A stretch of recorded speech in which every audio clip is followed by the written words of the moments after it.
কি আমাকে দেখলে বোঝা যায় যে সকাল সকাল আমি এক রাজ্যের কাজ কমপ্লিট করে তারপরে এসেছি স্কুলে বাচ্চাকে নিয়ে।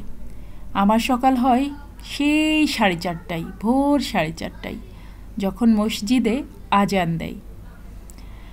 তারপরে তো আমার কাজের শেষ নাই, রান্না বান্না অনেক কিছু।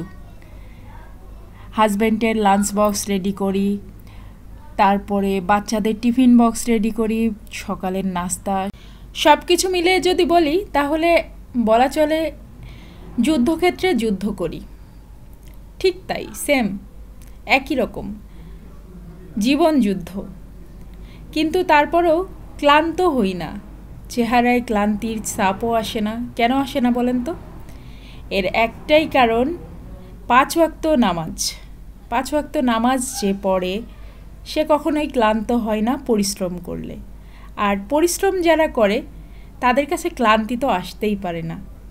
আমি কিন্তু প্রচুর পরিশ্রমী একজন মানুষ, এবং পরিশ্রম করতে আমি খুব পছন্দ করি। আমার বসে থাকতে একটুও ভালো লাগে না। আমি কোনো কালেই বসে থাকতে পছন্দ করতাম না, না ছোটোবেলায়, না বড়োবেলায়, না মাঝারি বেলায়, কোনো বেলাই না।